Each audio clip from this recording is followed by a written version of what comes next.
Hoy estaremos tocando el tema, hermanos, el mensaje a las iglesias. Y la primera iglesia de Apocalipsis, que es la iglesia de Éfeso.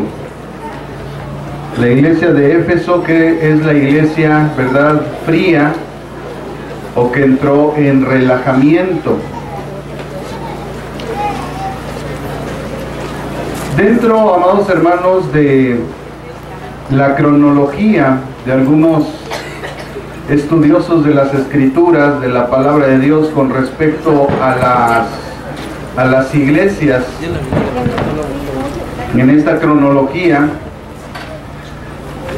ellos han determinado diferentes aspectos de todas estas iglesias que eran de Jesucristo en aquel tiempo en el Asia Menor, y en las cuales Juan ve la visión de Jesucristo glorificado en su santidad, y él da un mensaje a estas 7 iglesias, empezando por la de Éfeso. Y en esta cronología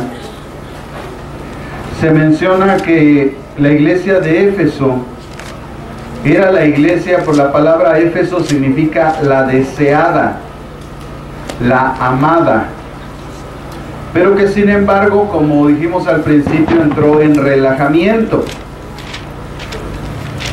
Una de las características de esta iglesia es que esta iglesia fue fundada en el tiempo de la siembra, de la organización y el evangelismo primario de la iglesia, es decir, en la iglesia primitiva. Esta iglesia, según los estudiosos, tiene que ver con respecto a la parábola del sembrador de Mateo capítulo 13. En Mateo capítulo 13 hay 7 parábolas. Y dicen algunos estudiosos de las Escrituras que cada parábola corresponde a una de las iglesias que están declaradas en el libro de Apocalipsis. Y en este caso, la iglesia de Éfeso corresponde a la parábola del sembrador. Y esta iglesia, según esos mismos estudiosos de las Escrituras y de lo que estamos tomando base de este conocimiento, ellos dicen que esta iglesia corresponde a la época desde el Pentecostés hasta el año 85 después de Cristo. Desde el Pentecostés hasta el año 85 después de Jesucristo. Así es que vamos a darle lectura al pasaje de Apocalipsis capítulo 2, versículo del 1 al 7, para entrar en materia de este estudio de esta iglesia fría, o que entró en relajamiento. Y dice la Escritura, hermanos, en Apocalipsis capítulo 2, versículos del 1 al 7. Escribe al ángel de la iglesia en Éfeso: el que tiene las 7 estrellas en su diestra, el que anda en medio de los 7 candeleros de oro, dice esto. Escuchen esto: yo conozco tus obras, y tu arduo trabajo y tu paciencia, y que no puedes soportar a los malos, y has probado a los que se dicen ser apóstoles y no lo son, y los has hallado mentirosos, y has sufrido y has tenido paciencia y has trabajado arduamente por amor de mi nombre, y no has desmayado. Pero tengo contra ti que has dejado tu primer amor. Recuerda, por tanto, de dónde has caído, y arrepiéntete, y haz las primeras obras, pues si no, vendré pronto a ti, y quitaré tu candelero de su lugar, si no te hubieres arrepentido. Pero tienes esto, que aborreces las obras de los nicolaitas, las cuales yo también aborrezco. El que tiene oído, oiga lo que el Espíritu dice a las iglesias. Al que venciere, le daré a comer del árbol de la vida, el cual está en medio del paraíso de Dios. Inmediatamente que leemos el pasaje podemos advertir varios aspectos muy importantes. El problema de la iglesia es claro: dejó su primer amor.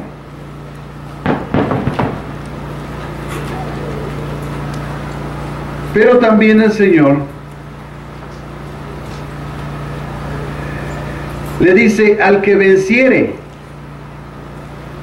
O sea que hay una lucha en recuperar ese aspecto que es el primer amor de nuestra vida. Recuerden que el Señor Jesucristo, hermanos, ahorita lo vamos a analizar y a ver con detenimiento. Él es el autor y Él está señalando estos aspectos. Y dice frases muy importantes. Dice: yo conozco tus obras. Y esto nos habla de la omnisciencia de Jesucristo, que en ese momento está en una visión glorificada, en la cual Él es el Dios Santo, Todopoderoso. Y eso nos hace a nosotros, hermanos, vislumbrar precisamente que Dios conoce toda nuestra vida, desde el principio hasta el fin. Conoce todo lo que hacemos a escondidas y lo que hacemos a la vista de todo el mundo. Él conoce absolutamente todo. La iglesia de Éfeso, hermanos, es un claro ejemplo de cuando la iglesia se enfría. La iglesia de Éfeso, según destacados teólogos, es la iglesia desde el Pentecostés hasta el año 85, como dijimos, después de Cristo. Éfeso significa, como también dijimos, la deseada, la amada, pero es también la iglesia del relajamiento. Las características de esta iglesia eran que era una iglesia del tiempo de la siembra. Es decir, el Evangelio de Jesucristo apenas estaba siendo proclamado. Era también una iglesia donde se estaban formando las organizaciones y el evangelismo se estaba llevando a cabo de una forma muy fuerte. Esta iglesia corresponde al tiempo de la iglesia primitiva cristiana, la primera iglesia, la que se describe en Hechos capítulo 1. Aunque el amor del Señor Jesucristo, hermanos, siempre estará presente en los verdaderos cristianos, puede fluctuar en su intensidad, porque los cristianos deberían siempre amar a Jesucristo con todo su corazón, con toda su alma y con todas sus fuerzas. Porque dejar de hacer esto es pecado. Porque uno de los más grandes o el más grande mandamiento que existe en la Biblia es amar a Dios. Y Jesucristo está en este punto de glorificación, mostrándose tal y como Él es la segunda persona de la Trinidad y el Dios vivo y verdadero. El mensaje de Juan a estas 7 iglesias concuerda con la historia de la iglesia cristiana durante 2000 años. Vamos a ver cómo desde que le escribe Juan a la primera iglesia hasta la última, que es la de la Odisea, corresponde a estos 2000 años desde el momento en que Cristo murió y empezó la predicación del Evangelio por medio de los apóstoles hasta este tiempo en el que estamos. A 5 de las 7 iglesias, salvo Esmirna y la iglesia de Filadelfia, se les reprendió por tolerar el pecado en medio de ellas. Y aquí vemos, hermanos, claramente cómo el Señor reprende a las iglesias que toleran el pecado. No solamente en una forma conjunta, congregacional, sino también personal, cuando nosotros, siendo la iglesia de Cristo, nosotros consentimos el pecado en nosotros. Y si nosotros consentimos el pecado en nosotros, entonces el Señor nos va a reprender, como lo hizo con esta iglesia. La reprendió por tolerar el pecado. Y a las otras 5 iglesias que vamos a estar viendo, excepto las que ya dijimos, Esmirna y Filadelfia. La iglesia de Éfeso, hermanos, era la más importante de estas 7 iglesias. Era la iglesia madre por cuyo ministerio las otras 6 se fundaron. Nosotros lo podemos ver esto, ¿verdad?, en Hechos capítulo 18, versículo 18, donde Pablo está narrando su segundo viaje misionero. Y dice Hechos 18, 18. Mas Pablo, habiéndose detenido aún muchos días ahí, después se despidió de los hermanos y navegó a Siria, y con él Priscila y Aquila, habiéndose rapado la cabeza en Cencrea, porque tenían hecho voto, y llegó a Éfeso, y los dejó allí, y entrando en la sinagoga, discutía con los judíos. Así que en Hechos capítulo 18, que nos narra el apóstol Pablo su segundo viaje misionero, o está registrado en ese pasaje el segundo viaje misionero, nosotros vemos cómo, a pesar de que llegó Pablo a Éfeso y su estancia realmente fue muy breve, también más adelante, cuando se describe el tercer viaje misionero del apóstol Pablo, en el capítulo 19 del libro de los Hechos, en el versículo 1 y en el versículo 10, dice Hechos 19, versículo 1 y versículo 10. Aconteció que entre tanto que Apolos estaba en Corinto, Pablo, después de recorrer las regiones superiores, vino a Éfeso, y hallando ciertos discípulos. En el verso 10 dice: así continuó por espacio de 2 años, de manera que todos los que habitaban en Asia, judíos y griegos, oyeron la palabra del Señor Jesús. Así es que en el tercer viaje misionero, donde es contado en el capítulo 19 del libro de los Hechos, la estancia de Pablo fue por ya más de 2 años. Así que el contenido de esta primera carta de Juan constituye la norma para las otras 6 iglesias. Así que hoy estudiaremos, amados hermanos, esta carta dirigida a Éfeso por Cristo al ángel de esa iglesia. Lógicamente aquí la palabra ángel significa mensajero, es decir, la persona asignada como responsable de esa iglesia. No es un ángel literal, ¿verdad?, que viene del cielo, ni un ángel protector. No, hermanos. La palabra ángel en la Biblia significa enviado. Y especialmente aquí hemos estado diciendo que el Señor manda al ángel a arrepentirse, y los ángeles no tienen la capacidad de arrepentimiento. Cuando Luzbel pecó, no se arrepintió porque no tienen la capacidad, y fue enjuiciado inmediatamente por Dios. Y todos los ángeles que pecaron junto con él también fueron enjuiciados. Por lo tanto, teológicamente podemos determinar, bajo una interpretación correcta, que se refiere a la persona que es encargada de este tipo de iglesia. Y como hemos dicho, ¿verdad?, el responsable de la iglesia, que más bien muchos teólogos concuerdan o asimilan o interpretan que esta carta es dirigida al pastor que tiene su iglesia en estas características que vamos a estar citando el día de hoy. Así que los aspectos que nosotros notamos inmediatamente en este pasaje es, lógicamente, la iglesia, la ciudad, el autor, el elogio de Cristo a la iglesia, el reproche que hace Cristo a esta iglesia, el mandato que Cristo le da a esta iglesia y el consejo de Cristo. Como estamos viendo, el Señor, cuando habla a una de sus iglesias o incluso a una persona, el Señor Jesucristo Él elogia lo que nosotros hacemos, porque Él conoce nuestras obras. Él sabe lo que hacemos bueno en Él, en Cristo.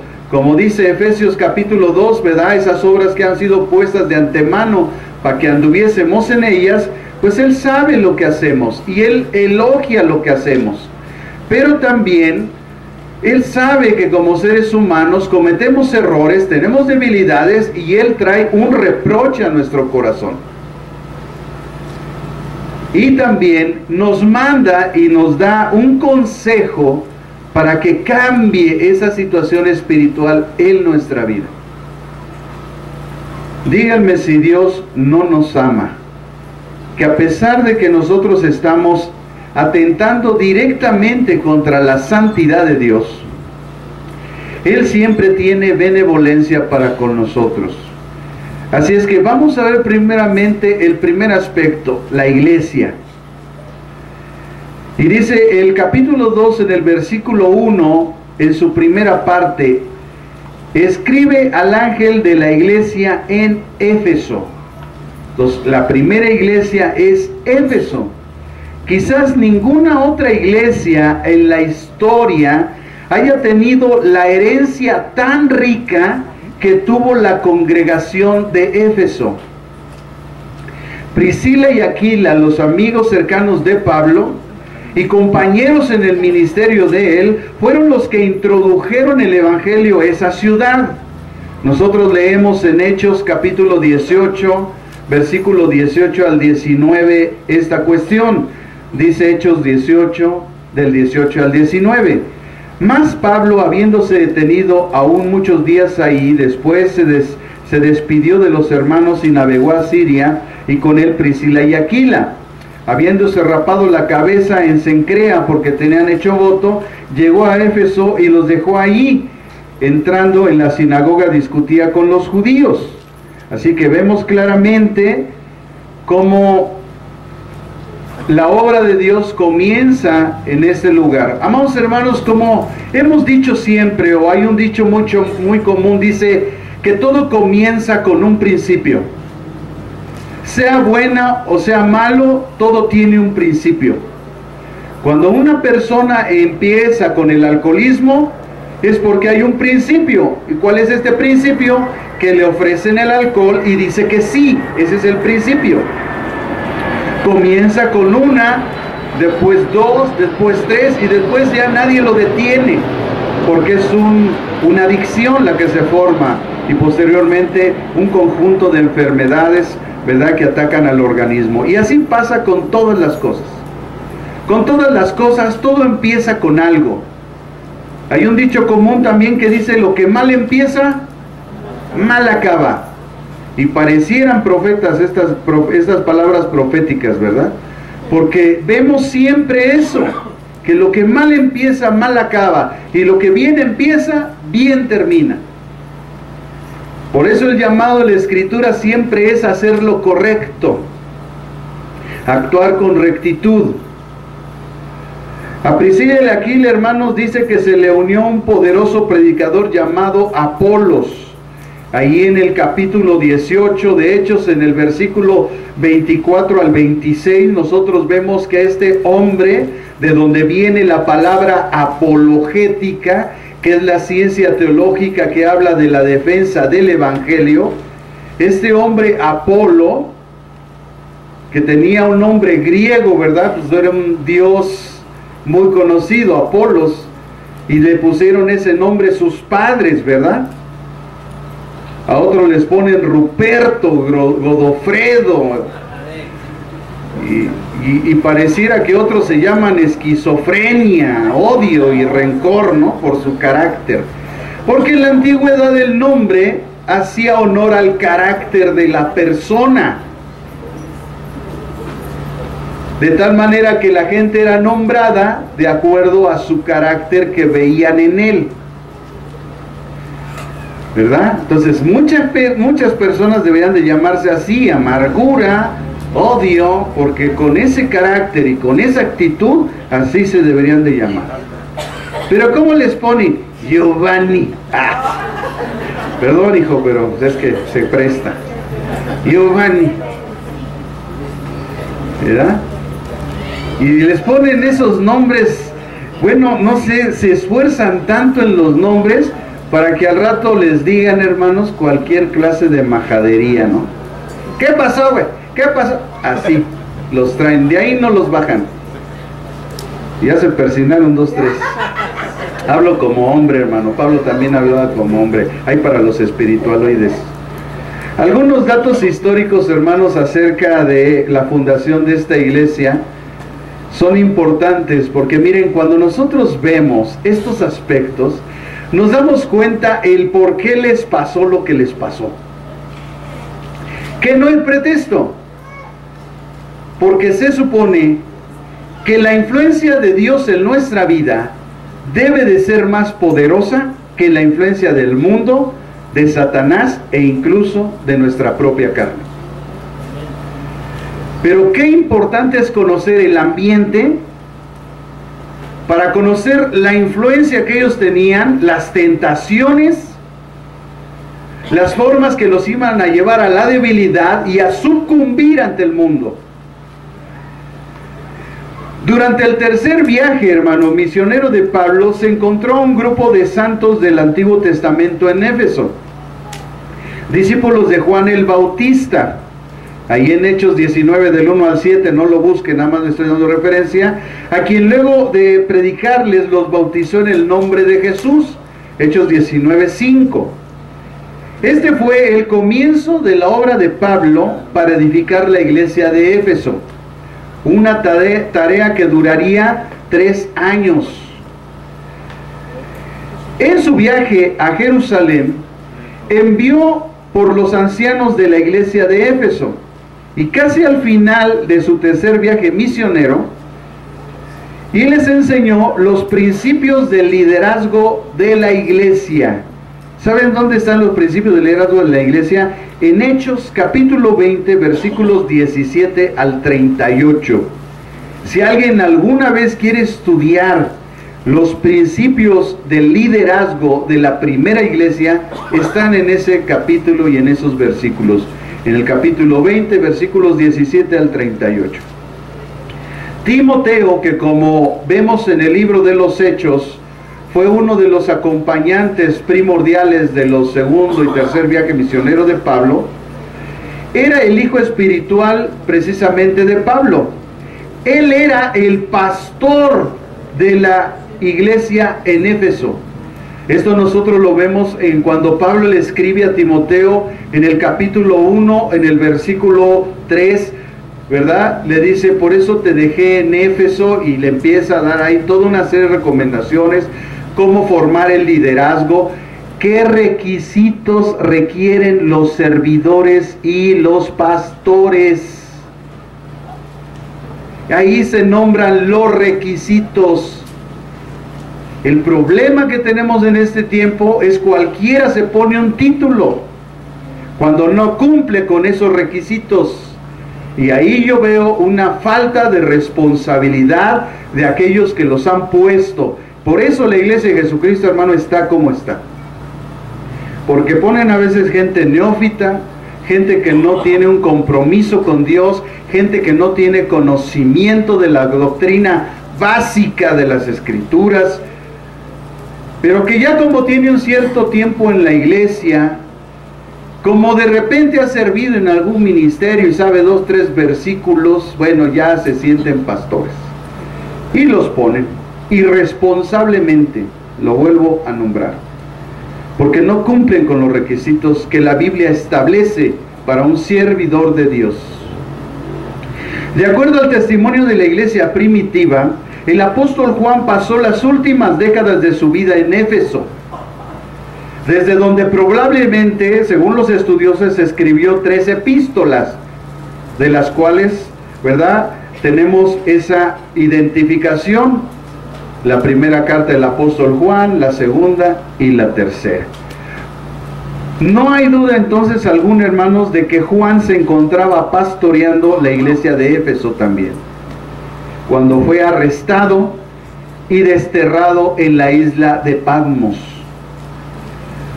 Dios, hermanos, también confirmó de manera sobrenatural a Pablo como su vocero mediante una serie de milagros espectaculares donde la función donde se vio esa función, donde se llevó a cabo la fundación de esa iglesia.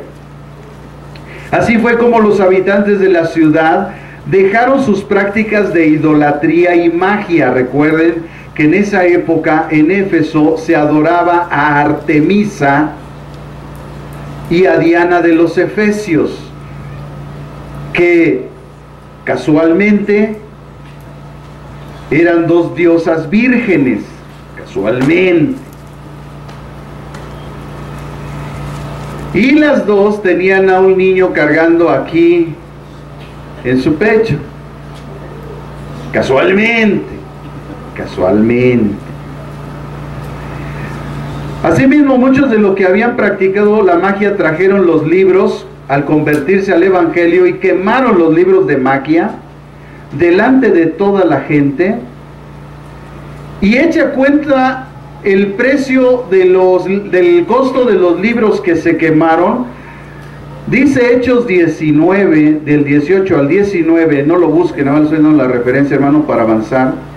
Hallaron que era 50,000 piezas de plata. Oiga, eso es muchísimo dinero. 50,000 piezas de plata en libros de hechicería y brujería se quemaron. Para el tiempo de esta carta habían pasado 4 décadas. 4 décadas desde el tumultuoso nacimiento de la iglesia de Éfeso, donde Pablo en el capítulo 18 de los Hechos entra y discute con los judíos. Ahí está para los que dicen que el siervo de Dios no debe de discutir. Claro, sobre todo cuando es la verdad. La verdad se discute, punto. Porque no podemos dejar que la verdad sea transgredida, ni tampoco podemos dejar que la mentira sea predicada y no la verdad. Así es que, pues habrá gente que se moleste, habrá gente que critique y señale, pero hermanos, yo siempre vi a Jesucristo discutiendo con los religiosos. También vi a todos los apóstoles mostrando la verdad de la palabra de Dios y defendiéndola a capa y espada, con fundamentos, porque esa es la otra cuestión. Hay mucha gente que se basa en sus pensamientos y en sus disertaciones personales, pero no en fundamentos bíblicos correctos, porque hasta transgreden, porque sacan de contexto los versículos. Y hermanos, hay muchas cosas que están equivocadas en la práctica de la verdad de Dios. Y como venimos también de la influencia de una religión tradicionalista, pues hermanos, traemos un montón de falsos pensamientos. Mucha gente tiene el pensamiento de la doctrina ascetista, de prohibiciones. No hagas, no esto, no aquello, todo te contamina. Oye, Cristo dijo que nada nos contamina. ¿Cómo tú dices que algo nos contamina? Cuando Cristo dijo que no hay nada externo que nos contamine. ¿Y qué es lo que nos contamina? Es lo que sale de nuestra boca, porque de la abundancia del corazón habla la boca. Entonces tú estás dando una falsa enseñanza y una falsa doctrina, porque está contradiciendo la verdad de Dios, y la máxima autoridad teológica que tenemos en la Biblia es Jesucristo. Y si Él dijo que nada externo nos contamina, entonces nada que es. Entonces no me importa tu posición ni tu pensamiento personal, cuando el fundamento y el principio lo dicta Cristo, no tú, ni tu teología. Y cuando el apóstol Pablo enseñó, cuando empieza a enseñar en la vida cristiana a los cristianos de la iglesia de Roma en el capítulo 14, también los diserta sobre esas cosas. Y les dice, todo es permitido. ¿Todo qué es? Pero no todo edifica, porque siempre hay un equilibrio, y ese es el problema que tenemos, que no buscamos el equilibrio. Dios no prohíbe nada, pero te pone en equilibrio, porque hay cosas que convienen y cosas que no convienen, cosas que edifican y cosas que no edifican, y cosas que te pueden llevar, ¿verdad?, a que tú te esclavices a ellas, o que te dominen. Entonces, esos aspectos nos traen el equilibrio siempre en nuestra vida. Pero a veces, como tenemos arrastrando esos pensamientos de la religión tradicional, salimos de ella, pero parece que ella no ha salido de nosotros. Y como no tenemos esos fundamentos en nuestra vida, hermanos, pues andamos siempre disvariando en nuestra forma de percibir la palabra de Dios. Éfeso también, amados hermanos, era la ciudad más importante del Asia Menor, ya que aunque no era la capital, el gobernador romano residía ahí. Su población se estimaba más o menos en unas 500,000 personas. 500,000 de personas tenía esa ciudad. En el teatro de la ciudad, que era visible y todavía es visible en la actualidad, fue un lugar donde los frenéticos alborotadores arrastraron a los compañeros de Pablo, es decir, a Gayo y Aristarco. En el capítulo 19 de Hechos vemos esa referencia, y podía alojar más o menos ese lugar, ese teatro, 25,000 personas. Imagínense la zarandiza que le pusieron a Gayo y Aristarco, hermanos. La ciudad también era libre y tenía un gobierno propio, y era sede de eventos deportivos como las Olimpiadas. Éfeso era el puerto principal de la provincia de Asia. Al ser el puerto principal de la provincia de Asia, podemos nosotros vislumbrar que en ese lugar llegaba gente de todo el mundo a hacer su comercio. Y lógicamente con ellos, sus sistemas de pensamiento, sus dioses, y bueno, la ciudad era un completo desastre en el punto de la idolatría extrema. La ciudad, aunque estaba ubicada junto al río Caistro, que dicen que estaba más o menos con unos 5 kilómetros río arriba, desde donde corría hacia el mar, los que desembarcaban en el puerto viajaban a lo largo de una amplia carretera, y la vía arcadiana, que le llamaban, que conducía al centro de la ciudad. O sea, esta ciudad tenía todos los accesos. El tiempo se minimizaba porque tenía vías de acceso. En la época de Juan, el sedimento que depositaba el río Caistro estaba llenando lentamente el puerto, obligando a la ciudad a luchar para mantener abierto ese canal. La batalla finalmente se perdería, y hoy las ruinas de Éfeso están en unos 10 kilómetros de tierra adentro desde el mar. O sea que la playa, donde está ahorita la playa, Éfeso está 10 kilómetros adentro del mar.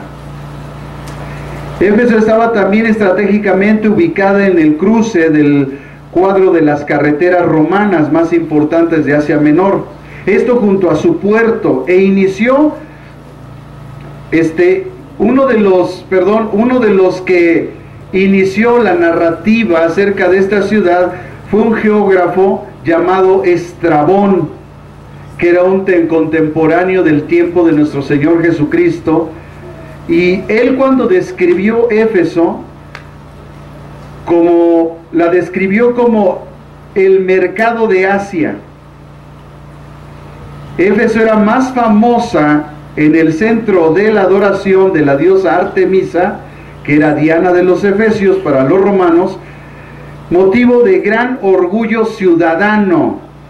Y toda la gente, mucha gente, confluía a donde estaba el templo de esa diosa, esa virgen llamada Diana de los Efesios, todos los años. Cualquier similitud en este tiempo es mera coincidencia. El templo de Artemisa era el lugar más conocido de Éfeso. Su altar interior era presuntamente inviolable. El templo servía como uno de los bancos más importantes del mundo mediterráneo. La gente llevaba su dinero y ahí, en el altar interior, se depositaba ese dinero para guardarlo. Era como un banco además.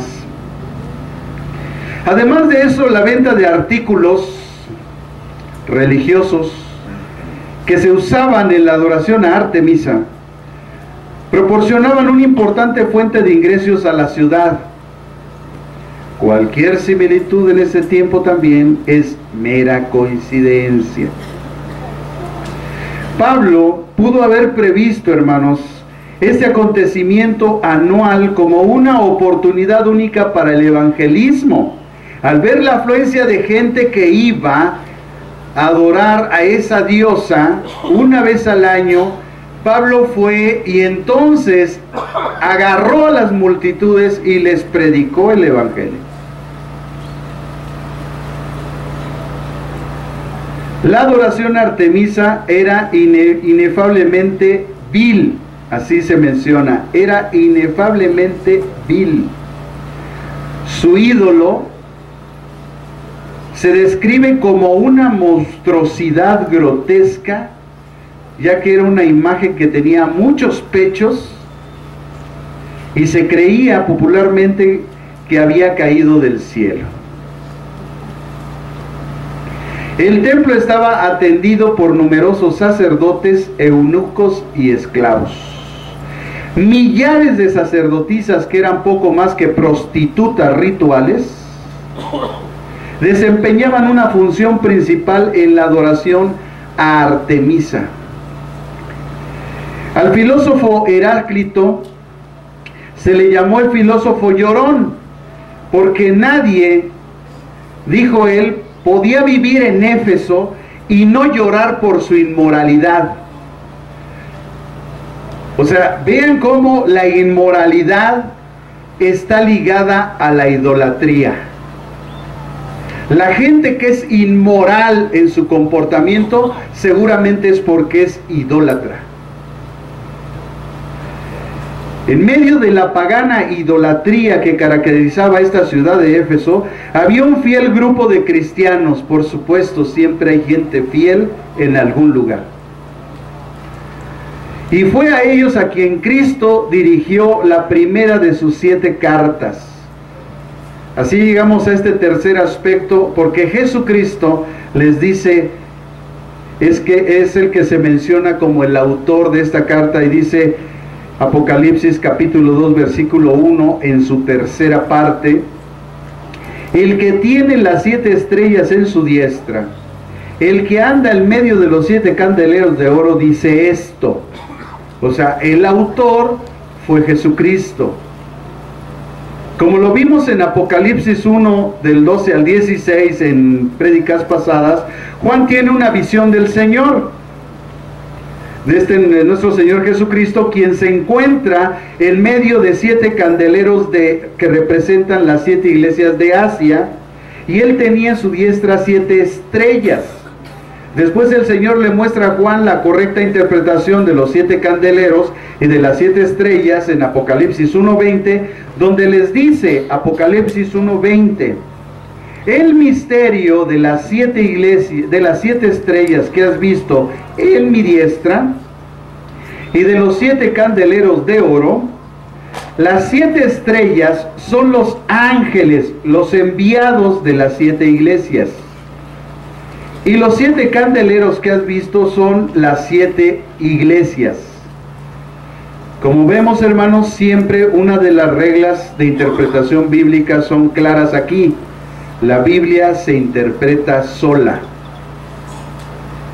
Jesucristo es el autor entonces de esta breve carta a los Efesios, y se identifica como el que tiene las 7 estrellas en su diestra. Estas 7 estrellas, como veíamos, representan a los ángeles o mensajeros que llevarían esta carta, algunos autores dicen así, a cada iglesia. Pero según el pasaje bíblico, realmente ellos son los remitentes, es decir, a los que les llevan la carta. Pero bueno, algunos dicen que ellos llevan la carta, pero según el pasaje, si nosotros leemos, dice, escribe al ángel. ¿Quién es el autor? Cristo. ¿Quién es el remitente? El ángel. El mensajero, el enviado. Estos a su vez, entonces, eran los ancianos o pastores locales de cada una de las iglesias, ya que los ángeles, como dijimos al principio, no tienen participación en el liderazgo de la iglesia local, ni tampoco pecan, ¿verdad?, los buenos, ni pueden arrepentirse, como se les exhorta a los mensajeros y a las congregaciones que ellos representan. Por lo tanto, los teólogos concluyen que estos mensajeros realmente son los encargados de las congregaciones, es decir, los pastores u obispos. El hecho de que el Señor entonces, hermanos, tenga estas estrellas en su diestra, indica que son sus ministros bajo su poder, ya que Él aplica su gobierno soberano en la iglesia mediante líderes humanos. Lo voy a repetir. Él aplica su gobierno soberano en la iglesia mediante líderes humanos. Como Pablo diserta, ¿verdad?, en la carta a los romanos, y les dice, cuando les manda a la iglesia a sujetarse a sus autoridades, dice que las autoridades fueron puestas por Dios, sin importar el carácter, sin importar la actitud que tenga esa persona que ha sido puesta por Dios. Dios la puso. Y Él ejerce su soberana voluntad a través de los seres humanos. Él ha puesto autoridades en los gobiernos, Él ha puesto autoridades en la casa, y Él ha puesto autoridades en la iglesia. Además, Él se describe como el que anda en medio de los 7 candeleros de oro. Como ya estudiamos anteriormente, cada candelero representa cada una de las 7 iglesias, y Cristo anda en medio de ellas, ya que Él es su gobernante y su rey soberano, quien les da poder, como vimos en los estudios pasados, el ser luz en medio de un mundo también de tinieblas. Así que estamos viendo, interpretando las imágenes que Juan está viendo en la visión, y lo que estamos describiendo e interpretando a lo que se está refiriendo la carta en el mensaje. Inmediatamente que se suceden estas cosas, se describen estos aspectos, el Señor Jesucristo lo primero que hace no es atacar a la iglesia. Esto es muy importante, hermanos, porque el Señor Jesucristo nos ama tanto que lo primero que hace con esta iglesia no es que llega y le dice, tú andas en tus pecadotes. No, le da los elogios. Y el cuarto aspecto que vemos es que Él empieza a elogiar a esta iglesia. Le dice en el versículo 2 hasta el versículo 3, yo conozco tus obras y tu arduo trabajo y paciencia, y que no puedes soportar a los malos, y has probado las que se dicen ser apóstoles. ¿Se qué? ¿Se qué? Se dicen ser apóstoles, pero ¿qué dice? Pero no lo son. Vean cómo ese problema ya existía desde la antigüedad. Hoy tenemos disertaciones teológicas al respecto y no nos queremos poner de acuerdo. Hermanos, vamos a las escrituras, aquí lo dice. Por eso al último dice, pues el que tenga ojos para oír, que vea, y el que tenga oídos para oír, que oiga. O sea, si no quieres ver, no quieres oír, bueno, pues es tu problema. Pero aquí dice, punto. ¿A quién le vas a hacer caso? ¿Vean? Aquí dice. Y los has hallado, ¿qué? Mentirosos. Y has sufrido, y has tenido paciencia, y has trabajado arduamente por amor de mi nombre. O sea, vean que muchas veces el problema de nosotros no es la actitud o es el servicio. El problema muchas veces está en el corazón de nosotros. Hay mucha gente muy servicial, pero tiene un carácter, tiene una actitud que, como decían los tres compadres, o te lo llevas o te lo mando.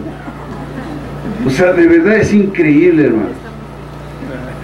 Él sabe las situaciones que pasamos, sabe que tenemos debilidades, que hemos sufrido, que somos pacientes en cierta forma, que trabajamos arduamente porque amamos el nombre del Señor. Y dice, y no has desmayado, ahora era perseverante. Pero el verso 6 dice, pero tienes esto también, que aborreces las obras de los nicolaitas, las cuales yo también aborrezco. Todas estas iglesias, hermanos, que estamos estudiando y vamos a estudiar, Éfeso, Esmirna, Pergamo, Tiatira, Sardis, Filadelfia y Laodicea, estaban en diferentes estados de pureza doctrinal. Estaban en diferentes estados de pureza doctrinal. Como muchas iglesias de este tiempo, todas estamos en diferente estado de pureza doctrinal. Y también de poder y de la piedad en cuanto a las sanas palabras de nuestro Señor Jesucristo. Todas las iglesias. Cristo conoce y observa el estado de todas ellas. Aunque esté en el cielo, de todos modos anda en medio de sus iglesias. Él está aquí. Él está viendo tus pensamientos. Él está viendo tu corazón. Él está viendo tu actitud. Dale un codazo al que se está durmiendo, échale agua, dale un zape, no, déjalo. No te vas a desquitar, si es tu esposo, no, ahí te desquitas, mujer. Él ve esas actitudes. Parecen tlacuaches con un palo en la boca.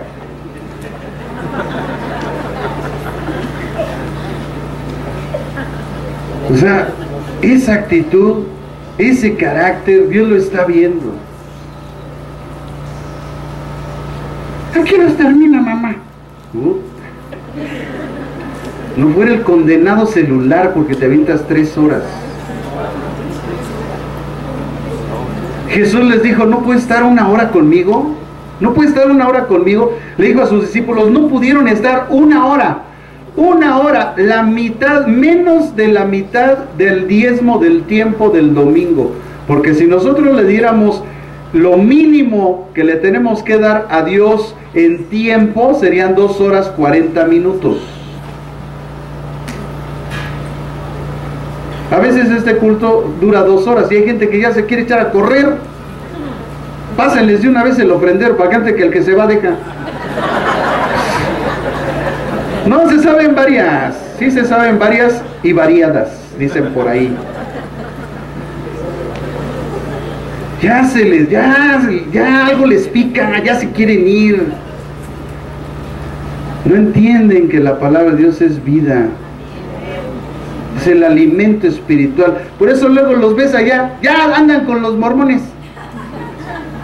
Ya andan con su tacuchito ahí en las calles. Ya andan con su portafolio, con los testigos de Jehová. Ya andan con un trapo en la cabeza, judaizando. Shalom. Shalom. Por esa causa. Porque no entienden, hermanos. No es tan importante lo que nosotros le cantamos a Dios. Es lo que Él habla a nuestro espíritu. Les estoy diciendo que esta iglesia, imagínense, Es la iglesia donde se sembró la semilla. ¿Alguna vez han estudiado la parábola de la semilla, la del sembrador? ¿Cuáles fueron las advertencias o las características del Señor Jesús que describe de esa iglesia? Dice que aunque Él aventó la semilla, porque Él es el que siembra la semilla, dice que cuando Él aventó la semilla, imagínense aquí al Señor aventando la semilla para allá. ¡Pah! Y algunos de ustedes son como pedregales, que les cae la semilla, pero como esa semilla no llega a lo profundo de su corazón, entonces se seca.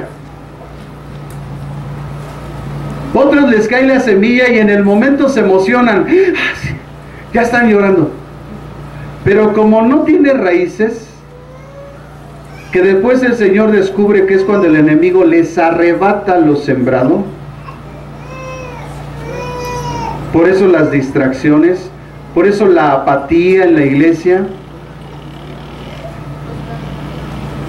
Pero gracias a Dios, dentro de toda la tierra que hay aquí, porque cada uno de ustedes representa un campo de alguno de estos tipos de la semilla del sembrador, gracias a Dios hay tierra buena, donde la semilla cae y da su fruto a su tiempo, al 30, al 60 y al 100 por uno. Gracias a Dios. Pero si contamos, ¿verdad?, cuántas fueron buenas semillas y cuántas cayeron en buen lugar y cuántas en mal, pues vemos un porcentaje, si usamos las matemáticas y el porcentaje, que solamente a lo mejor un cuarto o un tercio cae en tierra buena. Porque mucha gente desde el momento que viene caminando, hermanos, nada más les ve uno la cara y ya traen al Chucky. Se comieron al Chucky porque traen su cara. Y dice uno, ojalá Dios los toque hoy. Vienen con una actitud como si los trajeran a fuerzas. Yo no quería venir aquí. Al rato que están las circunstancias, los problemas, como decíamos la semana pasada, ¿qué nos tiene que pasar? El día que nos pasan las cosas, ahí estamos pegando el grito, ahí estamos llorando, ahí estamos, Dios mío, Jehová. Pero la actitud que tuviste durante semanas al venir a este lugar sacrosanto, porque este lugar es sacro y es santo porque aquí está la presencia de Dios. Acabamos de leer que Él se pasea entre sus iglesias y describe a una, la de Éfeso, donde se siembra una semilla y por no tener raíz ni cimientos, entonces se seca. ¿Y cómo terminó esta iglesia? Se está describiendo en Apocalipsis. Cuando se empezó a sembrar la semilla de la palabra de Dios, el Señor elogia todo lo que tenía esta iglesia. Pero después de 4 décadas, como hemos estudiado, ¿qué pasó con esa iglesia? El Señor ya después le estaba reprochando que lo habían dejado de amar. Pero no solamente a Él, porque miren, hermanos, dejar de amar a Dios como consecuencia trae que dejas de amar a tus hermanos. Y como consecuencia de dejar amar a tus hermanos, dejas de amar a la gente perdida que está allá afuera, que se está yendo directita al infierno, que está muriendo sin Dios y sin esperanza, y que el día del juicio va a estar delante de ti diciéndote, tú no me hablaste de Dios.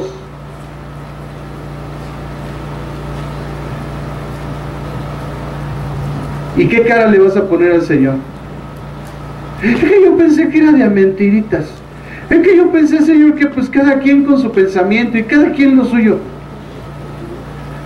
Amados hermanos, la gente siempre está buscando justificaciones. Eso pasó desde el Edén. Cuando el hombre falló, cayendo en la mentira de Satanás, lo primero que hizo fue justificarse. La gente siempre se vive justificando. Es que allá hay una bola de hipócritas. Pues allá afuera nacen. Aquí por lo menos estamos tratando de cambiar, pero allá afuera no. Así vivieron, así nacieron, así se van a morir, dicen ellos. Como la canción.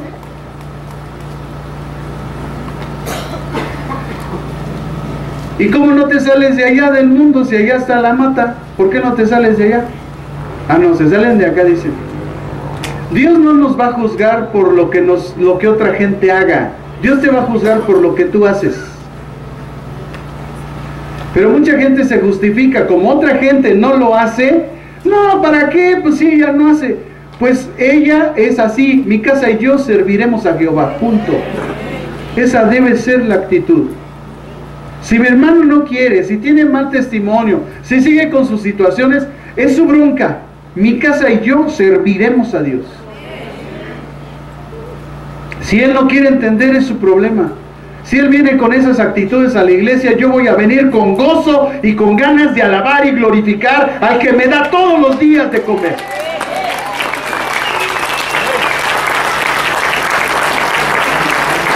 Aleluya, pero no estamos defendiéndonos con la actitud de otros, con las malas acciones de otros, con el carácter de otro. Allá ellos, Dios va a ser su juez. Es más, yo ni siquiera los juzgo. Cada quien va a dar cuenta de sí delante de Dios, dice la Escritura. Un día compadeceremos ante el tribunal de Cristo y ahí se va a caer la máscara de todos. Y vamos a ver qué actitud veníamos a la iglesia. Y ese día vamos a ver que tal vez Cristo estuvo sentado a tu lado. Y tú estuviste con tu actitud, con tu mal carácter, con tu enojo, con tu ira, con tu odio, con tu rencor, con tu falta de perdón al prójimo. Porque cuando nosotros dejamos de amar a Dios, dejamos de amar a los hermanos y dejamos de amar al prójimo. Esto le pasó a esta iglesia. Amados hermanos, la iglesia de Éfeso, a la cual Pablo escribe una carta, que es la carta a los Efesios, era la iglesia más espiritual. Entonces el ser espiritual no es garantía, el amor debe de prevalecer. En la carta a los Efesios, hermanos, 18 veces está la palabra amor. Es la carta donde más veces se habla del amor. Como que Dios ya estaba previniendo que el amor de esa iglesia se iba a enfriar. Esta carta que se escribió en el año 60, algunos dicen que por el 60 y 61, y que después 30 años, algunos dicen 4 décadas, porque dicen que la carta el Apocalipsis se escribió en el año del 93 al 95, entonces son 4 décadas. 4 décadas después, solo 40 años, hermanos, y era una iglesia ya entrando a la tragedia.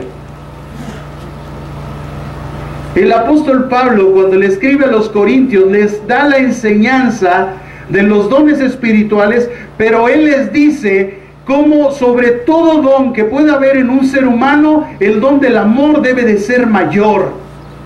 La preeminencia del don del amor. Y les da toda una disertación de lo que es el amor. Que además, dicho ya de aparte en Gálatas capítulo 5, es un fruto del Espíritu. Y que tiene por característica fundamental que nunca deja de ser, que el amor es perpetuo, es incondicional, que el amor permanece a pesar de cualquier circunstancia, porque ese es el amor de Dios. Esta carta de los Efesios, hermanos, fue un escrito doctrinal y exhortatorio. Además, algunos dicen que es una carta pedagógica y pastoral. Está dividida, o sea, si nosotros hacemos una división de la temática que tiene esta carta, solamente son 2 puntos fundamentales. Primero, la doctrina, es una explicación doctrinal, es decir, en pocas palabras, lo que concierne a la obra salvadora de nuestro Señor Jesucristo. Capítulo 1 hasta el capítulo 3. Del capítulo 4 al capítulo 6, lo que nosotros vemos en esta carta, de la carta a los Efesios, es acerca de la vida cristiana, donde se exhorta a guardar la unidad del Espíritu y a no contristarlo. Si nosotros leyéramos toda la carta a los Efesios, cuando el Señor le dice, mira de dónde has caído, le dice esta iglesia de Éfeso, y nosotros leemos la carta a los Efesios, nos vamos a dar cuenta de dónde cayeron, por qué cayeron y por qué al final de los tiempos, cuando Dios se muestra a las iglesias a través de Cristo, le muestra a la iglesia de dónde cayó. Y que la consecuencia que tuvo el haber caído, porque el caer es otra palabra que simboliza el pecado. Y cuando leemos el capítulo 4 y el capítulo 5 y parte del capítulo 3 de la carta a los Efesios, nos vamos a dar cuenta de que fueron advertidos. Fueron advertidos de su carácter, de su actitud, de su mal comportamiento. Pablo trae una disertación completa y les empieza a decir que deben de dejar de vivir como los gentiles, que andan en la vanidad de su mente. Y les nombra un montón de pecados. En alguno de ellos cayeron, que los llevó a que el amor de Dios, el amor de ellos hacia Dios se enfriara. Por eso mucha gente ya no viene a la iglesia, porque el amor a Dios en ellos se les enfría por el pecado. Porque el enemigo de nuestras almas, hermanos, siempre está procurando que nosotros no cumplamos el propósito de Dios en nuestra vida. Él ya no está preocupado por nuestra salvación, porque nosotros hemos recibido a Jesucristo como el Señor y Salvador en nuestra vida. Pero el afán del enemigo es que no se cumpla el propósito de Dios en tu vida. Y la única forma de separarte de la cobertura y separarte de la presencia de Dios, que es algo espiritual, es el pecado, porque el espíritu se contrista cuando nosotros caemos en pecados. Y llega un momento de, como no nos arrepentimos, como no queremos cambiar nuestras actitudes, nuestro mal carácter, entonces nuestro amor a Dios se enfría. Y nos volvemos insensibles, como si tuviéramos un callo aquí en el codo, en las rodillas, en las manos, donde no hay sensibilidad. Ya nada nos sensibiliza. El pastor se desgañota aquí enfrente, te llama al arrepentimiento y te dice que ya dejes ese pecado, que ya te vuelvas a Dios, que qué te tiene que pasar. Y la gente está tan insensible que ya no les importa. No hay llamado, no hay palabra que los haga venir aquí al frente con arrepentimiento para que el Señor vea su corazón y pueda restaurarles todas sus bendiciones. No hay llamado, no importa que el pastor llore, que grite, que hable despacito, no importa el tono de voz, no importan las palabras, la enseñanza, si es positiva, fuerte, si es metódica, si lleva consejo, no, ya no importa. La gente es tan insensible que allá vive solo con su pecado, sola con su soledad, como dice la canción. Y se vuelven insensibles, y como eso nada más es cuestión de tiempo, porque la rama se ha separado del árbol, entonces un día se seca y la vemos ahí en la calle, buscando abrigo y cobijo con las sectas. Incluso gente volviendo a lo mismo de antes, a la brujería, la hechicería y la santería, porque el amor de ellos se enfrió por sus pecados. ¿Y sabe cómo empieza todo? Con una crítica. La gente empieza a criticar la iglesia, la gente empieza a criticar los líderes, la gente empieza a criticar todo lo que se lleva a cabo en la iglesia, hasta se llevan de calle al pastor, se lo llevan. Así empieza la separación a Dios, porque un pequeño pecado te lleva a uno más grande, hasta que el enemigo te separa de Dios. Y al rato reniegas de la iglesia y de toda la gente porque has dejado el amor de Dios, el amor a los hermanos y el amor a la gente que está esperando un mensaje de salvación para su vida. ¿Cuántos en este tiempo están con hambre y sed de justicia?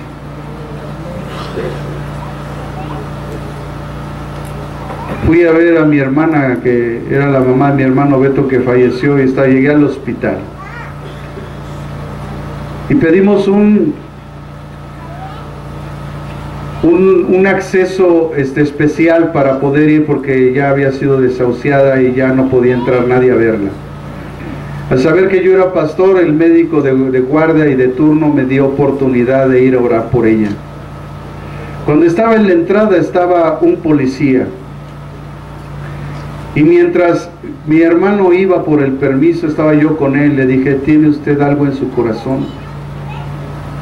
Y me dice: sí, pastor, yo me aparté de Dios, estoy pasando por un estado de melancolía, de sufrimiento, de soledad, de angustia. Empezó a llorar el policía, yo estaba ahí parado, empezó a llorar, y le abría la puerta y que entrara. ¿A qué va, señora? Y se limpiaba las lágrimas. ¿A qué va? Oye, acá, pásele. Yo que ya dejo pasar a todos, ¿no? Ya ni... Estaba quebrado, yo no estaba ahí parado, solamente le pregunté qué tenía. Estoy en depresión, pastor, ¿qué debo de hacer? Empecé a compartirle, me dijo: deme su teléfono, oré por él y nos fuimos.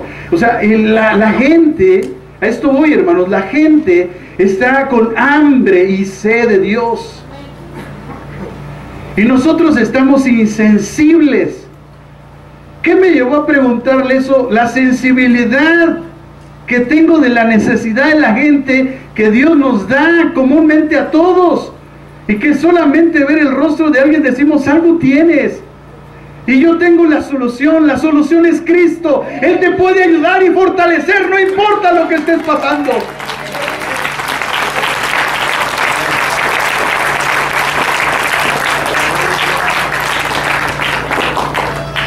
El Señor Jesús conoce las obras que llevamos a cabo porque Él las ha puesto de antemano.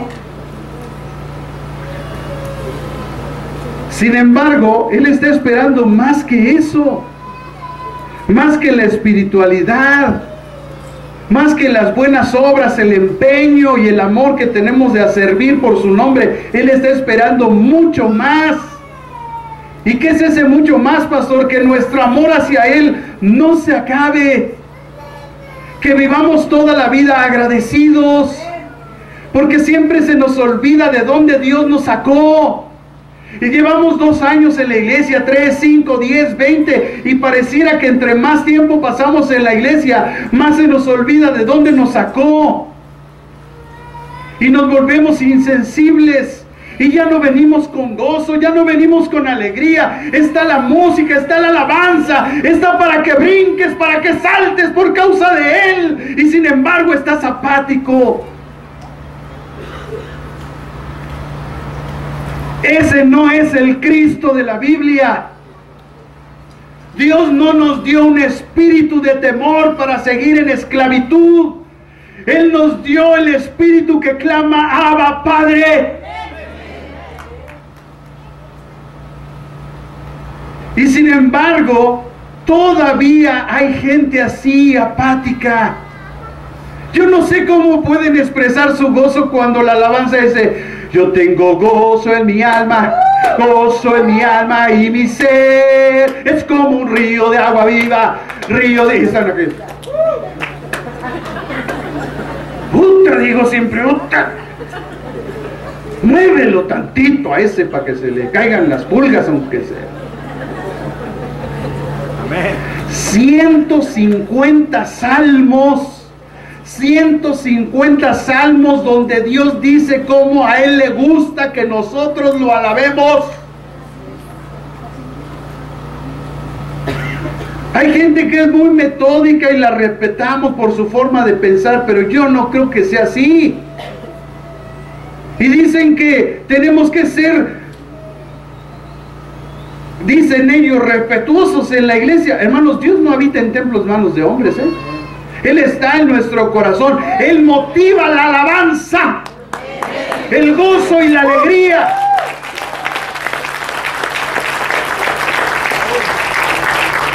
Si ellos quieren vivir una vida apática delante de Dios, es su problema. Aquí en esta iglesia hay libertad y alabamos a Dios con todo nuestro corazón, con toda nuestra alma y con todas nuestras fuerzas. Porque entendemos lo que Él hizo con nosotros. De lo vil, de lo menospreciado nos sacó. No estamos aquí por buenos. Es precisamente por ser tan malos que Dios tuvo misericordia de nosotros. ¿Qué potencial tenías tú para destruir este mundo? Hoy allá afuera había un chaparrito así bigotón que nació en Alemania y por poco destruye todo el mundo. Pablo, un chaparrito así peloncito igual, casi acaba con todos los cristianos.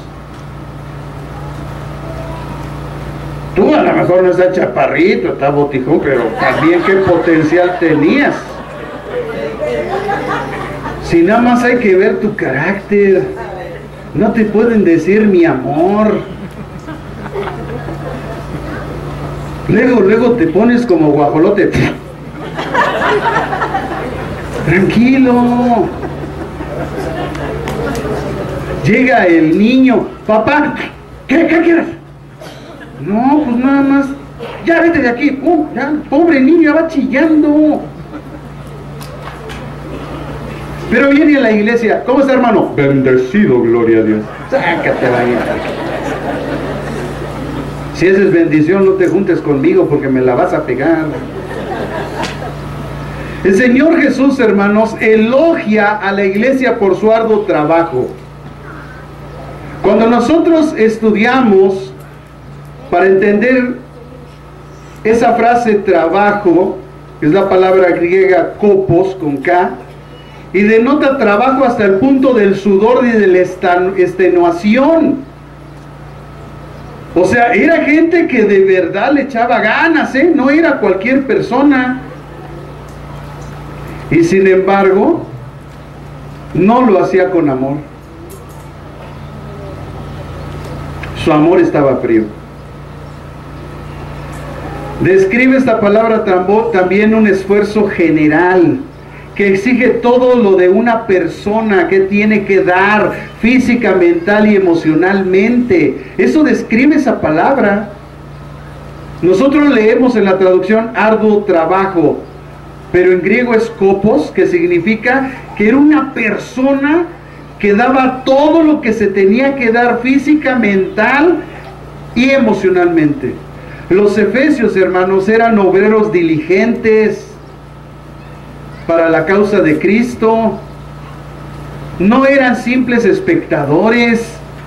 Tampoco estaban contentos con comer el fruto del trabajo de otros, sino que estaban dispuestos a arar, a sembrar y a recoger su propia cosecha. Eran evangelistas. Había discípulos que tenían obras grandes de caridad en medio de una ciudad perdida en la idolatría.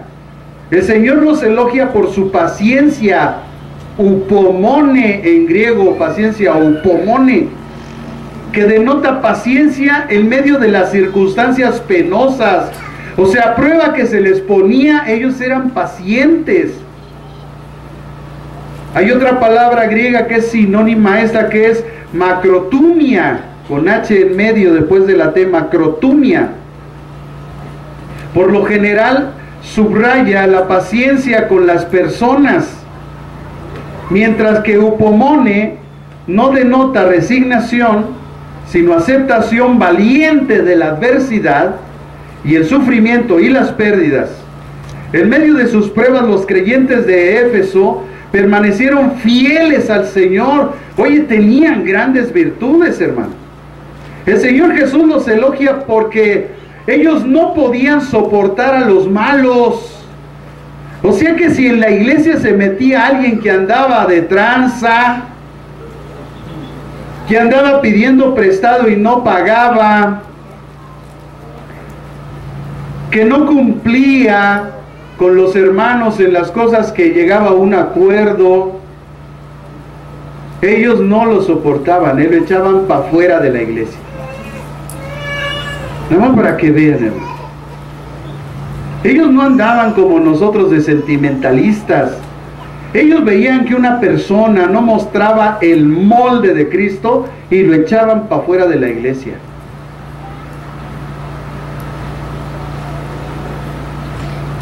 Los efesios mantenían entonces una elevada y santa norma de conducta y no toleraban el pecado, ejerciendo la disciplina en la iglesia cuando fuera necesario.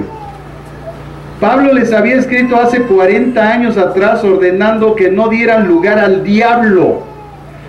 En el capítulo 4 de Efesios, versículo 27, no lo busque, hermano, nada más estoy dando la referencia. Efesios 4, 27, el apóstol Pablo le dice a la iglesia: no den lugar al diablo. No permitan que se meta a la iglesia por ninguna forma.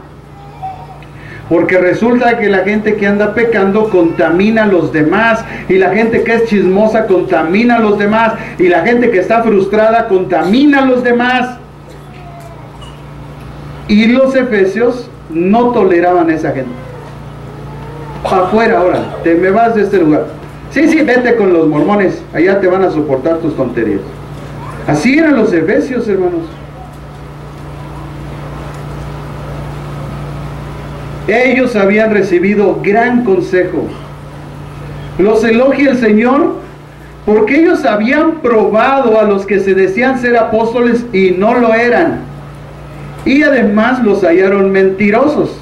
Es decir, tampoco faltaba a la iglesia de Éfeso el discernimiento del bien y del mal en la situación espiritual, ya que recordaban la exhortación que les hiciera Pablo a sus pastores años atrás. Si nosotros leemos Hechos 20, 28 al 31, Hechos 20, 28 al 31, el apóstol Pablo les dice: por tanto, mirad por vosotros y por todo el rebaño en que el Espíritu Santo os ha puesto por obispos o pastores, para apacentar la iglesia del Señor, la cual Él ganó con su propia sangre. Porque yo sé que después de mi partida entrarán en medio de vosotros lobos rapaces, que no perdonarán al rebaño, y de vosotros mismos se levantarán hombres que hablen cosas perversas para arrastrar hacia los discípulos. Por tanto, velad, acordaos que por 3 años de noche y de día no he cesado de amonestar con lágrimas a cada uno. Oigan las palabras de Pablo, hermano. Ya había advertido que de la misma iglesia saldría la maldad, porque no entendemos, hermanos, que estamos en iglesias donde tristemente hay trigo y hay cizaña. Dile al que está a tu lado: ¿tú qué eres, carnal? Éfeso, hermanos, entonces sabía bien discernir entre un verdadero y un falso ministro de la palabra de Dios. ¿Por qué? Porque hay un principio, dice: por su fruto los conoceréis. No dice porque hace milagros, no dice porque tumba gente en el piso, no dice porque, no, dice por su fruto. Y el Señor también elogia a esta iglesia de los Efesios porque habían enfrentado diferentes sufrimientos por amor a Jesucristo. También les trae un elogio por toda su paciencia, el trabajo arduo que por amor de su nombre llevaron y no desmayaron. Los efesios no se habían entregado a la ingratitud, ni a la decepción, ni a la crítica, ni a la amargura. Hermanos, esas son herramientas del enemigo que quieren minimizar nuestro carácter, nuestra actitud y nuestra vida. Usted no debe de alimentarse de lo que piensa la gente de usted. Tómelo de donde viene. Usted esté bien delante de Dios y escuche la voz de Dios. Pero si usted se alimenta de lo que dicen los demás, hermanos, usted a la gente nunca va a tener contenta. Sea usted un fracasado, sea usted un mediocre, sea usted un ignorante, y va a ver cómo nadie se mete con usted. Pero sea usted una persona diligente, trabajadora, esforzada, valiente, llena de sabiduría y de conocimiento, y todo mundo te va a querer minimizar, porque este mundo no soporta a los hijos de Dios que vivimos en victoria.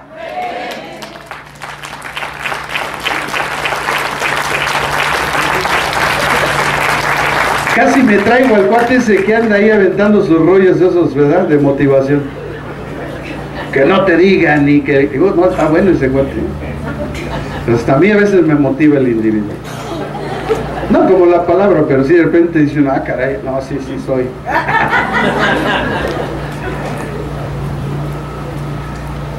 Los elogia también el Señor porque ellos no soportaban las obras de los nicolaitas, las cuales dice, yo también aborrezco.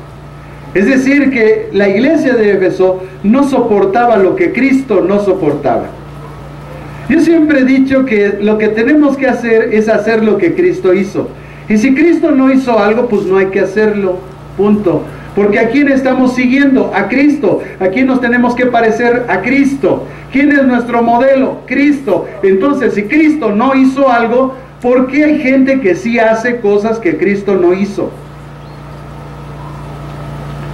Bueno, pues ahí se los dejaría de tarea, ¿verdad? Si a alguien le cae el peine. Estos nicolaitas también son descritos cuando lleguemos nosotros al escrito a la iglesia de Pergamo en el capítulo 2, versículos del 12 al 15. También son mencionados. Esa iglesia de Pergamo también no soportaba la doctrina de los nicolaitas. Históricamente, hermanos, cuando uno investiga a qué se quiere referir la palabra, pues no se puede identificar con certeza a este tipo de personas. Las pocas referencias que se tienen es de una secta descritos por los padres de la iglesia que lo vinculan a un tal Nicolás, ¿verdad? No el gordito que se viste de rojo, que también así se llama. Era uno de 7 hombres designados para la supervisión de la distribución de la comida en el libro de los Hechos, en el capítulo 6, versículo 5, ahí vemos esa referencia de ese cuate. Algunos dicen que este tal Nicolás fue un falso creyente que llegó a ser un apóstata, pero retuvo su influencia en la iglesia debido a las credenciales que él tenía. Es decir, como era líder de una cierta iglesia, pues quería embadurnar a toda la gente de esa iglesia y se los quería jalar. Ese tipo de doctrina, ese tipo de enseñanza no es correcta en los ojos de Dios, y Dios aborrece a esa gente que se trata de jalar a la gente. Cualquiera entonces que sea su origen, el nicolaísmo, como ya está registrado en los estudios teológicos, condujo a las personas a la inmoralidad y a la idolatría. Esa influencia de ese pensamiento llevó a la gente a la inmoralidad y la idolatría. La carta a Pergamo la vincula con la falsa enseñanza de Balaam, que hizo descarriarse a Israel. Entonces, son todo tipo de personas que traen falsas enseñanzas para descarriar a la gente. Amados hermanos, nosotros tenemos una cierta base teológica y doctrinal. Hemos vivido una vida capacitándonos para conservar una sana enseñanza y doctrina. creemos hasta ahorita, hasta este punto, que estamos todavía trabajando en las enseñanzas para que podamos nosotros principalmente, bueno, pues tener una sana doctrina. Gracias a Dios no todo es malo, pero hay detallitos que seguimos todavía puliendo y que a la gente que nos exige le pedimos paciencia. Estamos trabajando en ello. Y la única forma es llevar a la gente al conocimiento, para que a través del conocimiento la gente entienda el por qué algo está mal o está bien, y lo podamos hacer a un lado. Pero eso lleva tiempo. Entonces, las obras de los Nicolaitas implicaban tentaciones sensuales que conducían a la inmoralidad sexual. Además de que arrastraban a la gente con sus falsas enseñanzas, es gente que se nos describe aquí, que estaban dentro de esta iglesia, que nada más andaban galaneando a las hermanitas para llevar a la gente a la inmoralidad. Hermanos, estamos en un mundo donde tú no le puedes sonreír a una persona, porque como este mundo está atestado de mugre, piensan que porque tú le sonríes a alguien ya le estás tirando el chicle, y no, es una atención, es un brindar respeto, pero a veces se malinterpreta,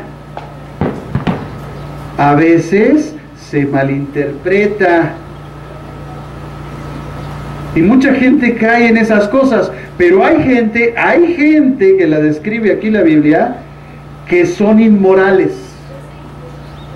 Y solamente hay que ver su vida espiritual, si vienen a la iglesia, si están sirviendo, si se están capacitando, si están sirviendo. Y si ves que esa persona no le hace aguas con las cosas, porque de repente le va a salir su carne y te va a sonreír y te va a querer aventar el cuerno. Aguas. Vean todo lo que trajo, hermanos. Esa contaminación trajo que el amor de esa iglesia se separara de Dios. A pesar de que ellos rechazaban ese tipo de personas, no actuaron en ellos personalmente.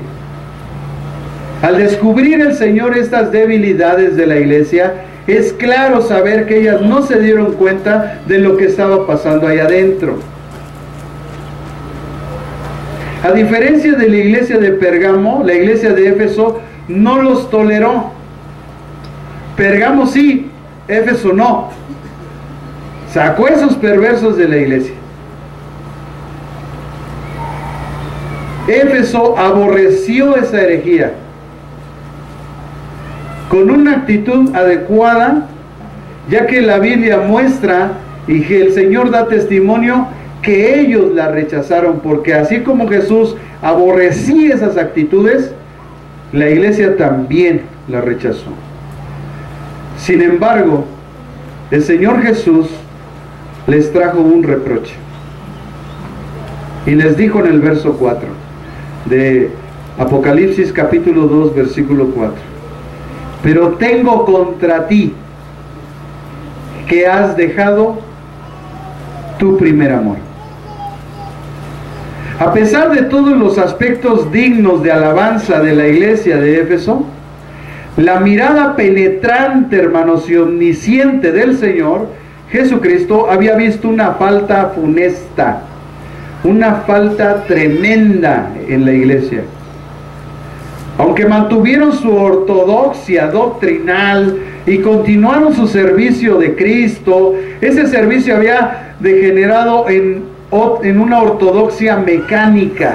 Las cosas no las hacían por amor, las hacían mecánico. ¿Por qué vas? Pues es que tengo que ir. ¿Por qué vas? Pues es que sirvo en ese ministerio.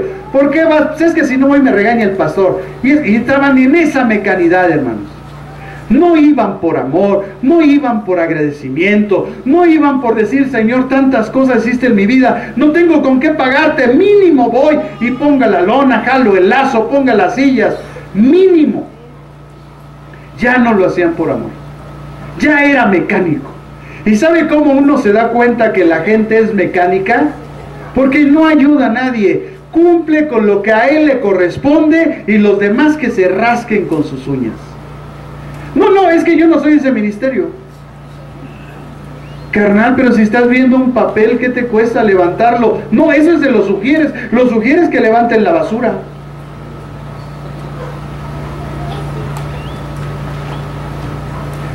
Son los clásicos, heme aquí, envíalos a ellos.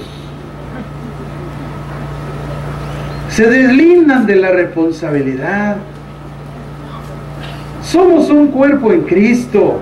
Tenemos un mismo propósito. Nos reunimos con un propósito que es honrar al Rey. Y si vemos algo que está mal, hay que acomodarlo. Si vemos un papel, lo levantamos. Si alguien necesita que ayuden a poner las bocinas, ponlo, ayudo y lo cargamos juntos. No, como yo no soy ese ministerio, no, que lo hagan ellos. Así vemos a la gente mecánica. Son siervos inútiles, porque lo único que deben de hacer es lo que hacen. ¿Dónde se acaba la inutilidad? Cuando tú haces más allá de lo que se te mandó. En ese momento te conviertes en un siervo útil. Pero parece que estamos, hermanos, siendo influenciados por gente inútil, que dicen, no, déjalo que lo hagan ellos, es su ministerio. Esa gente inútil no le hagas caso. Tú rompe la inutilidad y haz más allá de lo que se te ha mandado, porque el galardón con Dios es grande.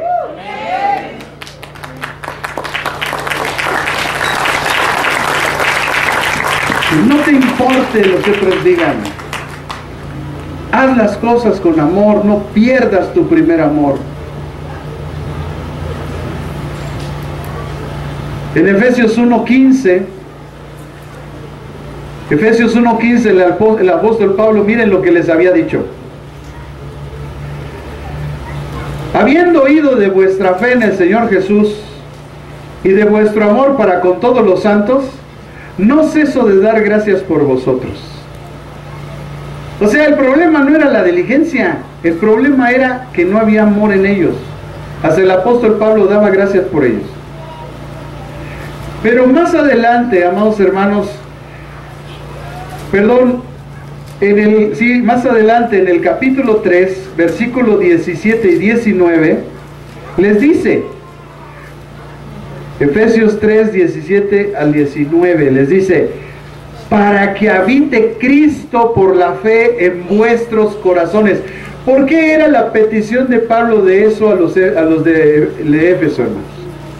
Porque había diligencia, pero no había amor. Entonces él oraba para que realmente Cristo habitara dentro de ellos. Y les dice, para que habite Cristo por la fe en vuestros corazones, a fin de que, arraigados y cimentados en amor, seáis plenamente capaces de comprender con todos los santos cuál es la anchura, la longitud, la profundidad y la altura de conocer el amor de Cristo, de conocer el amor de Cristo. Entonces, eran diligentes, trabajaban, hacían, pero a veces hace falta lo más importante, que es hacer las cosas con amor. Dice que excede todo conocimiento para que seáis llenos de la plenitud de Dios. Por lo tanto, no estaban llenos. Y Pablo ora para que estén llenos de la plenitud de Dios. Y la única forma de estar llenos en la plenitud de Dios, hermanos, es que el amor de Cristo more en nosotros. A veces es difícil. 40 años después, el amor de la primera generación de creyentes se había enfriado. Oiga esto. 40 años después de la fundación de la iglesia de Éfeso, el amor de esos creyentes se había enfriado. Un comentarista bíblico, hermanos, para finalizar esta mañana, dijo estas palabras. Escuche. El pecado de que Cristo acusa a esta iglesia no es que hubiera dejado y abandonado al objeto del amor. ¿Por qué? Porque ellos hacían todo por el amor de Jesucristo, del nombre de Cristo. Dice, sino que ha perdido el grado de fervor. El grado de fervor que al principio tuvo. Cristo está descontento con su pueblo cuando los ve ponerse remisos y fríos para con Él. Es seguro que esta mención en la Escritura de los cristianos que abandonan su primer amor es un reproche para los que hablan de esto con negligencia y así tratan de excusar la indiferencia y pereza en ellos mismos en otros. Nuestro Salvador considera pecaminosa esa indiferencia. Deben ellos mismos y en otros arrepentirse. Deben dolerse y avergonzarse por su pecaminosidad y su declinación y confesarla humildemente ante los ojos de Dios. Deben proponerse recuperar su primer celo, ternura y fervor, y deben orar tan fervorosamente y velar tan diligentemente como cuando entraron al principio en los caminos de Dios. Si quieres ver en qué estado del refrigerador estás, ve lo que hacías antes y lo que ahora haces, y te vas a dar cuenta que ya eres un témpano de hielo. Ya nada te conmueve, nada te motiva. La alabanza es pura monotonía. Ya no hay un sentimiento en tu corazón. Antes lo sentías en profundo de tu espíritu y lágrimas salían por torrentes porque sentías el agradecimiento de Dios en tu corazón, y ahora eres tan apático, tan insensible, que Dios te mira como pecado. Se hace entonces una mención alentadora de lo que era bueno en ellos. La indiferencia hacia la verdad y el error hacía lo bueno, pero también lo malo. Puede llamarse caridad y mansedumbre, pero no es así. Eso desagrada a Cristo. La vida cristiana es una guerra contra el pecado, contra Satanás y contra el mundo. Amados hermanos, esa es la única iglesia que le dice Pablo: nuestra lucha no es contra carne y sangre, no es contra las personas. Dice, es contra principados y potestades de este mundo y huestes espirituales de maldad en las regiones celestes. Hay demonios abajo y hay demonios arriba. Hay una influencia espiritual. Y le dice Pablo, haciendo una similitud con un soldado romano: ponte la armadura, no de una forma religiosa, donde tú llegas y dices, hoy me pongo la armadura. No, es un actuar, es un vivir, es decir la verdad. Es ponerse la coraza de justicia, es actuar en justicia. No es una forma religiosa, espiritualoide, donde tú dices, hoy me pongo la armadura. No, es que tú actúes. Es que tú vivas el Evangelio. Es que traigas una espada, que es la palabra de Dios, que te defiende. Es que traigas un escudo largo que te proteja contra los dardos que están viniendo a tu mente para apartarte de Dios y de su Hijo amado Jesús. Es esa lucha contra los pensamientos tuyos que vienen por influencias espirituales que te dicen, ¿qué estás haciendo ahí? ¿Para qué sigues ahí? Ahí hay una bola de hipócritas. Es esa lucha de decir, la palabra dice, la palabra dice, la palabra dice.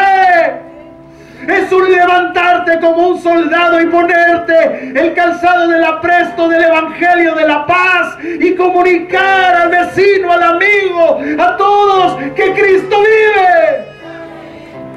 que Él está dispuesto a perdonar, que Él murió por nuestros pecados. ¿Saben cómo termina Efesios? En el capítulo 6 termina con el versículo que a mí más me gusta de la Biblia. Porque dice Efesios 6:24: la gracia sea con todos los que aman a nuestro Señor Jesucristo con un amor inalterable. Y 40 años después esta iglesia se había enfriado. Ya no sentían amor por hacer nada. El diablo había ensartado flechas destructivas en su mente y en su corazón. Pensaban que las obras que ellos hacían, Dios no las tomaba en cuenta. Y viene Jesús y le dice: yo conozco tus obras. Yo sé que tú eres diligente. Yo no me he olvidado lo que has hecho. Pero ¿sabes qué? Me duele mi espíritu y mi corazón. Y tengo algo contra ti, que has dejado de amarme. Porque ya no vienes con ese ímpetu. Porque yo quisiera verte alabándote con todo tu corazón, brincando y corriendo de lado a lado, como cuando viniste la primera vez. Cuando estuve ahí en lo secreto contigo, cuando te hablé y te dije: tú eres mi hijo amado, en ti tengo toda mi complacencia. ¿Cuántos hoy en esta mañana hemos perdido el amor a Cristo? El Señor Jesús les dice: hay esperanza. Y mientras sigue narrando, el Señor Jesús termina con esa iglesia y les dice: acuérdate de dónde has caído. ¿Qué hizo que te separaras de mí? ¿Qué influencia permitiste en tu mente para que ya no tengas el gozo que siempre tenías conmigo? ¿Qué ocurrió entre tú y yo para que ya no fueras a orar delante de mi presencia y me dijeras todo lo que había en tu corazón? Como aquellos días que terminabas llorando en mis rodillas y besando mis pies, diciéndome: Señor, ayúdame, te necesito. ¿Dónde están esos días que escuchabas mi voz mientras estabas orando y la responsabilidad y el sueño hacía que te fueras a dormir? Y sin embargo, cuando escuchabas que yo te decía: quédate otro tiempo conmigo, te quedabas ahí hasta que te perdías desmayado, dormido, pero conmigo, en mis brazos. ¿Dónde están esos días, iglesia, donde perdiste tu primer amor? Piensa dónde caíste. ¿Cuál fue la influencia que te separó de mí? ¿Quién te llevó a que te apartaras de mí? ¿Quién te habló mal de mí cuando yo he dado mi vida por ti?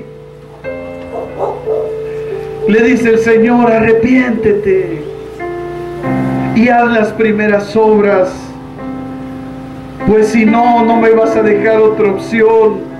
Entonces vendré pronto a ti. ¿Qué va a hacer el Señor Jesús? ¿Por qué le dice a la iglesia: vendré pronto a ti? Es que está quitando su candelero. Y eso simboliza que eres quitado de la tierra. Eso simboliza que entonces Él te llama a su presencia. Porque Él te tiene aquí por amor. Y si tú ya no lo amas, entonces, ¿qué razón tiene que estés en este mundo?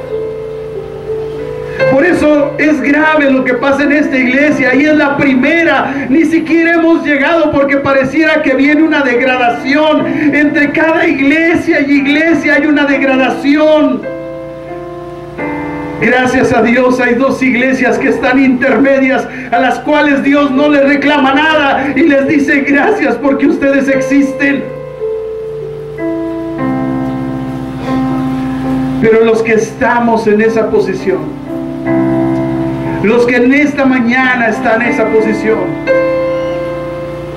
y que por alguna causa alguien los ha separado de Dios, Alguien les ha hablado mal de Dios, del que murió en la cruz, del que anhela estar con nosotros, del que a Él no le importa cómo le cantes, Él te ama y a Él le encanta oírte.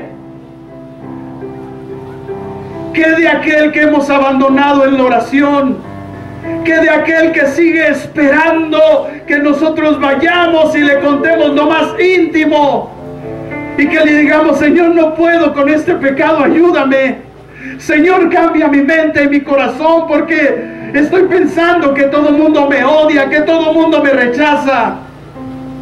Que de aquel que esté esperando que le digas: Señor, me siento triste porque mi padre me dejó. Me siento angustiado porque mi madre murió. Me siento triste porque nadie reconoce mi trabajo, pero hoy he entendido que tú sí lo ves y lo reconoces. Que de aquel que nos está esperando todos los días, que de aquel que ni siquiera nos acordamos de Él cuando estamos comiendo el alimento y le damos gracias, porque nuestro amor se está enfriando. El Señor le dice: acuérdate de dónde caíste, qué te llevó a ese estado, y arrepiéntete. Si no, vendré y quitaré tu candelero de su lugar, si no te hubieras arrepentido. El gran médico de médicos le recetó algo a los efesios, que si lo cumplían, los curaría de ese mal espiritual.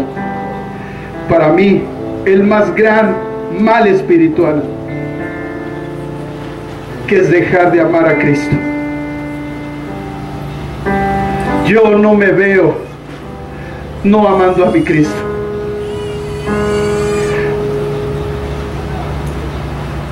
Tenía que recordar, les dijo. Primera pastilla, recuerda. Segunda pastilla, arrepiéntete.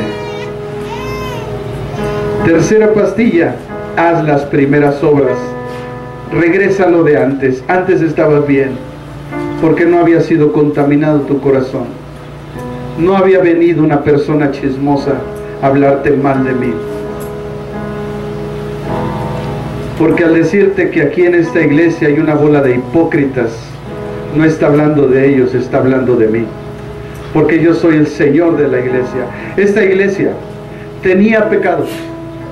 Para mí el peor, dejar de amar a Dios y a Cristo. Porque ese es el primer mandamiento. Y sin embargo era iglesia de Jesucristo.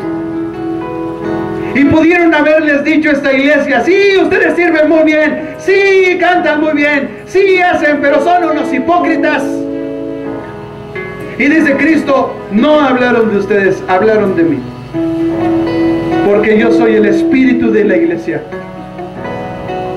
Porque cuando alguien habla de ustedes, está hablando de mí, pues ustedes son mi más valioso tesoro. ¿Qué contaminó tu corazón? Por eso la recomendación del Señor es que hagan las primeras obras.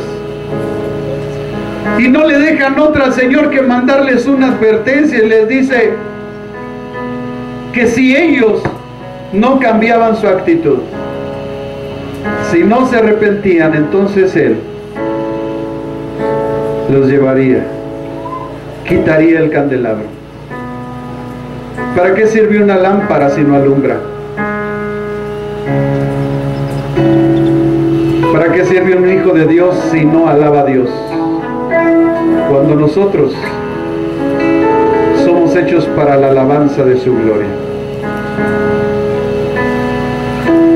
Oye, ¿cómo empieza la carta a los Efesios, hermano?